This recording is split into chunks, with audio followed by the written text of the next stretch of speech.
শীতের দুপুরে ঝালঝাল কিছু খেতে ইচ্ছে করছিল, তাই বানিয়ে ফেললাম তিল বাটায় ট্যাংরার ঝাল। হ্যালো ফ্রেন্ডস, মুনস কুকিংয়ে আপনাদের স্বাগত। আসুন দেখে নিই কীভাবে বানাই। ট্যাংরা মাছগুলো নুন, হলুদ আর সর্ষের তেল দিয়ে মেখে কড়াইয়ে তেল ভালো করে গরম হতেই ভাজবার জন্য দিয়ে দিলাম।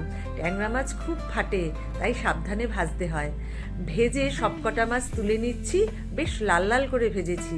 এবার এই তেলেই দিয়ে দিলাম লম্বা করে কেটে নেওয়া আলু, এগুলোকেও সোনালি করে ভেজে তুলে নিচ্ছি।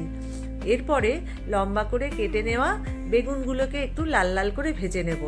শীতের দুপুরে এই এক পদ দিয়েই আপনি সমস্ত ভাত খেয়ে ফেলতে পারবেন, শুধু একটু গরম ভাত চাই, ব্যাস। ফোড়নে দিয়ে দিলাম 1 চামচ গোটা জিরে, থেতো করা রসুন, একটা বড় সাইজের পেঁয়াজ কুচি। ভালো করে ভেজে নিয়ে দিয়ে দিলাম গুঁড়ো মশলা, জিরে, ধনিয়া, ঝাল লঙ্কার গুঁড়ো আর কাশ্মীরি লাল লঙ্কার গুঁড়ো। দিয়ে দিলাম স্বাদমতো লবণ।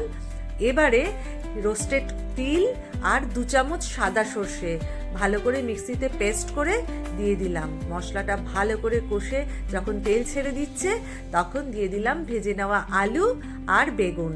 ভালো করে কষিয়ে গরম জল দিয়ে দিলাম। ঝোল যেই ফুটে উঠেছে, ভেজে রাখা ট্যাংরা মাছগুলোকে এক এক করে দিয়ে ঢাকা চাপা দিয়ে ভালো করে ফুটিয়ে নিয়েছি। একদম তেল ছেড়ে রেডি খাবার জন্য। এবার ওপর থেকে ধনেপাতা ছড়িয়ে দিলাম। মাছের ঝোলে তো ধনেপাতা না দিলে যেন স্বাদটাই অসম্পূর্ণ থেকে যায়।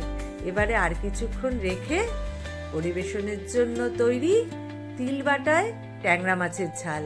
শীতকালে এই ট্যাংরা মাছগুলোতে প্রচুর তেল হয়, ভীষণ ভালো লাগে খেতে।